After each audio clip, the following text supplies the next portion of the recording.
சூழலை உருவாக்குவதற்காக முடிவெடுப்பது என்று வரும்போது காட்சி பல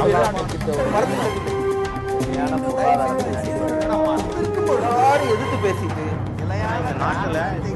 நேர்பட பேசி தொடர்கிறது. முதலமைச்சர் பன்னீர்செல்வம் அவர்களுடைய முன்னால் இருக்கக்கூடிய சவால்கள் என்னென்ன என்ற கேள்வியை மக்கள் முன்னால் வைத்திருந்தோம். அவை நிர்வாக ரீதியானவையா அல்லது அரசியல் ரீதியானவையா என்ற கேள்வியை வைத்திருந்தோம். 49% நேயர்கள் அரசியல் ரீதியான சவால்கள் என்றும் 51% நேயர்கள் நிர்வாக ரீதியான சவால்கள் என்றும் சொல்லியிருக்கிறார்கள். அந்த நேயர்களுக்கு நன்றி. மணி, நிர்வாக ரீதியான சவால், அரசியல் ரீதியான சவால், இந்த இரண்டுமே அவர் முன்னால் இருக்கிறது அப்படின்னு சொன்ன நேயர்களும் தங்களுடைய கருத்தின் மூலமாக சொன்ன நேயர்களும் இருக்காங்க. இந்த இரண்டையுமே எதிர்கொள்ளக்கூடிய இடத்துல தான் இந்த புதிய அரசாங்கம் இருக்கிறது.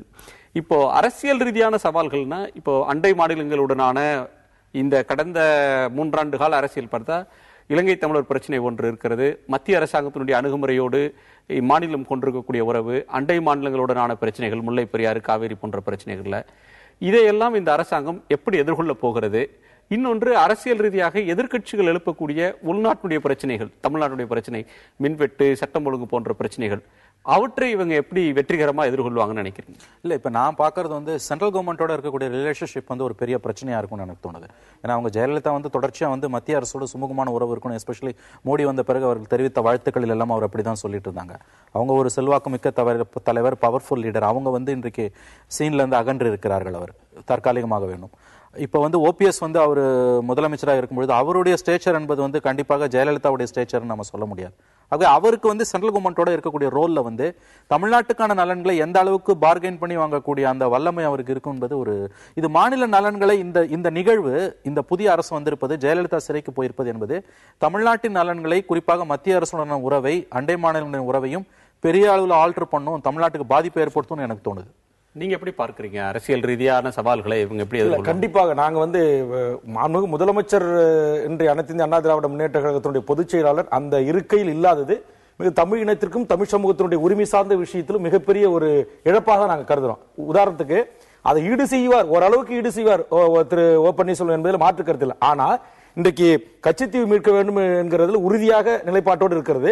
ஈழத்தமிழர் சிக்கலுக்கு, இனப்படுகொலைக்கு, அந்த அரசாங்கத்தின் மீதான பொருளாதார தடை, காவேரி மீட்பு, முல்லை பெரியாறு, பாலாற்று சிக்கல், கெயில் நிறுவனம் என்கிற தமிழ் சமூகத்தின் வாழ்வுரிமை சார்ந்த பிரச்சனைகளில் மாண்புமிகு முதலமைச்சர் அவர்கள் எத்தனை அழுத்தங்கள் மத்திய அரசு தந்த போதிலும் அது தெளிவாக இருந்தார். இன்னைக்கு சமஸ்கிருத வாரம் கொண்டாடப்பட்டது, உடனே அகற்றப்பட வேண்டும் என அகற்றப்பட்டிருக்கிறது. இந்தி திணிப்பு எதிர்த்தார்கள், பின்வாங்கப்பட்டிருக்கிறது. இதெல்லாம் எதை காட்டுகிறது என்று சொன்னால், மாண்புமிகு முதலமைச்சராக இருந்த அனைத்து இந்திய அண்ணா திராவிட முன்னேற்ற கழகத்தின் பொதுச் செயலாளர்கள் அவர்கள் இருந்து இந்த பணிகளை மத்திய அரசுக்கு நேராக அழுத்தம் கொடுத்து அதில் வெற்றி காண்பதை காட்டிலும் திரு பன்னீர்செல்வம் அவர்கள் அதிலிருந்து சற்று பின்னடைவு எதிர்நோக்கும். அது நிச்சயமாக இது வந்து ஒரு தமிழகத்தினுடைய வளர்ச்சிக்கும் தமிழ் சமூகத்தினுடைய உரிமை சார்ந்த விஷயங்களுக்கும் ஒரு மிகப்பெரிய பின்னடைவு என்பதிலே மாற்று கருத்து இல்லை. பானு, நீங்க எப்படி பார்க்கிறீங்க? ஒரு மாநில பிரச்சனைகளை எதிர்கொள்றதுல, மத்திய அரசாங்கத்துடனான உறவுல, அண்டை மாநிலங்களுடனான உறவுல, அல்லது மாநிலம் எதிர்கொண்டிருக்கிற தொழில் வளர்ச்சி, மின்வெட்டு போன்ற பிரச்சனைகளை பன்னீர்செல்வம் தலைமையிலான அரசு எந்த அளவுக்கு வெற்றிகரமா கையாளுவாங்க? இல்ல, மத்திய அரசுடனான உறவு, பிற மாநிலங்களுடனான உறவு, இதுல எல்லாம் பெரிய சேஞ்சஸ் இருக்குன்னு சொல்ல முடியாது. ஆனா இந்த மின் கட்டண பிரச்சனை, மின்சார பிரச்சனை, அந்த மாதிரியான பிரச்சனை, நிர்வாக ரீதியான பிரச்சனைகள்ல கொஞ்சம் சுணக்கம் இருக்கத்தான் செய்யும். அதுதான் ஒரே இன்ஃபேக்ட். இதில் அவர் எப்படி எதிர்கொள்ள போகிறார் என்று சொன்னால், தானாக முடிவெடுக்கும் தலைமை ஒன்று இருந்து இப்பொழுது இவர் கேட்டு முடிவெடுக்கக்கூடிய நிலையில் இருந்தாலும், இவர் சில நேரங்களில் தொடர்பு இடைவெளி கூட ஏற்பட்டு இருந்தால் எப்படி முடிவெடுப்பார் என்கின்ற சிக்கலுக்கு திராவிட இயக்க கோட்பாடுகள், அவர்கள் இயக்கத்தில் அண்ணா பெயரை வைத்திருக்கிறார்கள், அவர்களுடைய பாரம்பரியங்கள் எப்படி முடிவெடுத்திருக்கின்றன, அவர்கள்லாம் தமிழர் நலன் சார்ந்து முடிவெடுத்த பெரிய தலைவர்கள். இந்த கோட்பாட்டு ரீதியாக சார்ந்து நிற்கக்கூடிய நிலைமை அரசியல் கட்சிகளுக்கு உருவாக்க வேண்டும். இந்த தீர்ப்பை பற்றி பார்க்கும் பொழுது ஆளுங்கட்சியினருக்கு மிகப்பெரிய சோகம், அதை எதிர்ப்பவர்களுக்கு மிகப்பெரிய மகிழ்ச்சி. இதையெல்லாம் தாண்டி இது அரசியலில் இருக்கின்ற அத்தனை பேருக்கும் படிப்பினைகளை தந்திருக்கின்ற ஒரு தீர்ப்பாக இதை எடுத்துக்கொள்ள வேண்டும் என்பது நம்முடைய கருத்து. ஆகவே இதிலிருந்து மீண்டு வருவதற்கான, மக்கள் நலனை முன்வைத்து ஆட்சி செய்து மக்களின் நம்பிக்கை பெறுவதற்கு திராவிட இயக்க கோட்பாட்டியல் படியிலான ஒரு ஆட்சி நடக்க வேண்டும் என்பதுதான் நம்முடைய எதிர்பார்ப்பு. உங்கள் நாளுடைய வருகைக்கும் கருத்து பகிர்வுக்கும் நன்றி. மீண்டும் ஒரு நேர்பட பேசு நிகழ்ச்சியில் சந்திக்கலாம். நன்றி, வணக்கம். சூழலை உருவாக்குவதற்காக முடிவெடுப்பது என்று வரும்போது காட்சி பல